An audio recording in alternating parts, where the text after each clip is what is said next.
shall start explanation of Act 2, Scene 1. This scene begins with a lot of pomp, both visual and verbal. It is marked by the entrance of the Prince of Morocco, one of the suitors to Portia. He is of dark complexion, yet confident of his charm and valor. Portia forewarns him that if he fails in his choice of the casket, he would never in his lifetime woo a lady. This scene provides all the necessary information about the lottery of caskets and the conditions attached to those who make the effort. It also highlights the themes of prejudice based on racial and religious differences, along with gambling, games, and chance.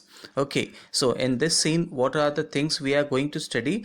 In this scene, we will be introduced to the suitor. Okay, and who is that suitor? That is the live suitor, one who will come to make choice of the caskets. And who is that? Prince of Morocco. That in Act 1 also suitors were discussed, but they had already chosen when Portia and Nerissa both were discussing about the suitors, where Portia was telling about her feelings, about her warmth, that what she thinks about those suitors. Okay, but now from Act 2, in this first scene, very short scene in which Prince of Morocco comes and he has come to Belmont to make choice of the caskets and win Portia. Okay, so this scene begins with a lot of pomp, both visual and verbal.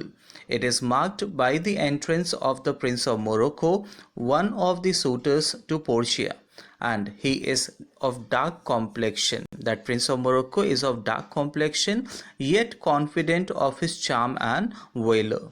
Portia forewarns him, that is when he was going to make choice of the caskets, then Portia warns him that if he fails in his choice of the casket, he would never in his lifetime woo a lady. That is, never he can marry any of the lady if he fails to make the correct choice. This scene provides all the necessary information about the lottery of caskets and the conditions attached to those who make the effort. That is, in this scene, we will come to know about all the information about the lottery of the caskets. Okay, that what are the conditions attached to those who will make the effort. And it also highlights the theme of prejudice based on racial and religious differences, along with gambling, games, and chance. Now we shall start explanation. Scene 1. Belmont, that where this scene takes place. The scene takes place in Belmont, a room in Portia's house. Flourish of cornets. Flourish of cornets means that is the sound of the musical instruments was played. Enter the Prince of Morocco and his train. That is, Prince of Morocco enter into the scene with his attendants, and attendants, or we can say followers, were there with him, and Portia, Nerissa, and other of her attendants were present there. Prince of Morocco, as he entered, he said, "Mislike me not for my complexion, the shadowed livery of the burnished sun, to whom I am a neighbor and near bred. Bring me the fairest creature northward born, where Phoebus' fire scarce thaws the icicles, and let us make incision for your love, to prove whose blood is reddest, his or mine. I tell thee, lady, this aspect of mine has feared the valiant. By my love, I swear, the best regarded virgins of our clime have loved it too. I would not change this hue, except to steal your thoughts, my gentle queen." Now we shall have line-wise explanation. Prince of Morocco, what he said, that mislike me not for my complexion. That is, do not dislike me because of my dark complexion, he said to Portia. that do not mislike me, do not dislike me because of my dark complexion and the shadowed livery of the burnished sun. That is, it has the dark color of those exposed to the hot sun, to whom I am a neighbor and a close relative. Then he says, bring me the fairest creature northward born, where Phoebus fire scars thaws the icicles. And then what he says, that you bring me the fairest man born in the north. That is, you call any of the fairest man born in the north side of the world, where the sun rays can hardly reach to melt the ice, and let us make an incision in our body. Incision means cut. That is, let us make cut in our body for your love. That is to see that whose blood is reddest. Then he says, to prove whose blood is reddest, his or mine, I tell the lady this aspect of mine has feared the valiant by my love. Then what he said, that is, I tell you, Portia, I tell you, lady, that my appearance has frightened the most courageous men. That is, this appearance which I have, the dark appearance which I have, it has frightened even the most courageous men. By my love I swear that the noblest maidens of my land have loved it. And then what he said, that is, I swear the best regarded virgins. Virgins means unmarried girls, okay, or maids. So he said, that is, I swear that the noblest maidens, that is the gentle, high ranking unmarried girls who are there, so they of my land have loved it. What they have loved? My appearance. And then he said, I would not change this hue except to steal your thoughts, my gentle queen. And then he said that I would not change my complexion. There, hue is given. Hue means complexion, appearance. So he said that I would not change my complexion except to win your favor, my gentle queen. Then Portia replied, in terms of choice, I am not solely led by nice direction of a maiden's eyes. Besides, the lottery of my destiny bars me the right of voluntary choosing. But if my father had not scanted me and hedged me by his wit to yield myself his wife who wins me by that means I told you, yourself renowned prince, then stood as far as any comer I have looked on yet for my affection. Then what Portia said? Now explanation of these lines. Portia said, in terms of choice, I am not solely led by nice direction of maiden's eyes, which means as regards the choice, I am not entirely moved by the external appearance which attracts a young lady. Okay, what she means to say, that is, as it is in the other young lady's hand to make choice of the husband, as they get attracted to someone and it is very easy for them to get engaged to engage with them. So I am not like them. I am not entirely moved by the external appearance. Okay, that there is not even a single percent of uh, any kind of effect on me by looking at your appearance. That whatever appearance you have, whether you have dark complexion or whether you have a fair complexion, that doesn't matter for me. Then she said, besides, the lottery of my destiny bars me the right of voluntary choosing. And then she said that besides this, the lottery designed by my father prevents me from choosing a man of my liking. So what she tells here to Prince of Morocco, that is, I am restricted by the lottery system. I'm restricted by the lottery which is designed by my father, and I cannot choose the man to whom I like. And my father had limited my freedom and bound me by this lottery which his wisdom has devised, stating that, and what her father has stated, what compulsion has he kept, that stating that I must marry him, whoever wins me by the method I have told you. And what method she has told Prince of Morocco? That is the casket system, that the person has to make choice of the correct casket out of the three which are made up of gold, silver and lead.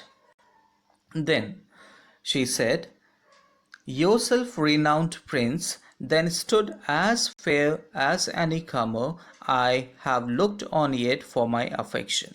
Then she said finally to Prince of Morocco that if not famous prince, you would have had a fair chance as any other suitor I have seen so far. Then, after this, Prince of Morocco's speech. Morocco said, even for that I thank you.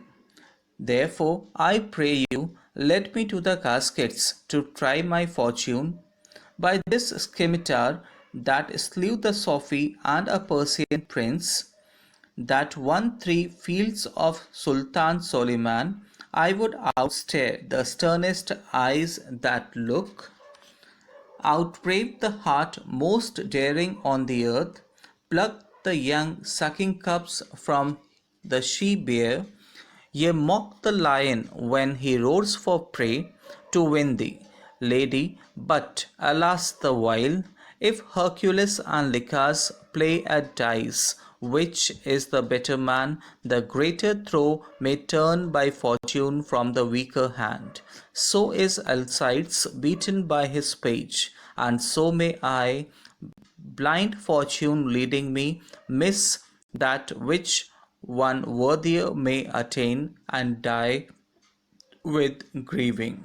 Okay, now this speech is very important. In fact, I say that this scene is very important. Okay, Act 2, Scene 1 is very important because in this scene, suitor has come. Okay, with exam point of view, we have seen most of the times that questions are asked from such kind of scenes only where suitor has come to make choice of the caskets. Okay, many times it is seen that at least one question comes from this part, where like in this scene Prince of Morocco has come to make choice of the casket. In the following or in the further, Prince of Aragon will be there, and then in the other scene we will find Bassanio comes to make choice of the casket, and in one of the previous scene in Act 1, Portia and Elisa discussed about the 6 suitors. So such kind of scenes, such kind of extracts which relate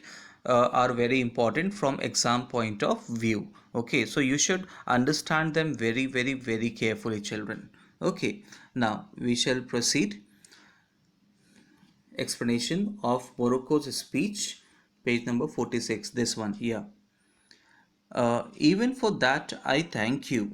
Now what he says to Portia, that I thank you for this, therefore I pray you, lead me to the caskets to try my fortune. And then he said, therefore I request you to lead me at once to the caskets that I may try my luck.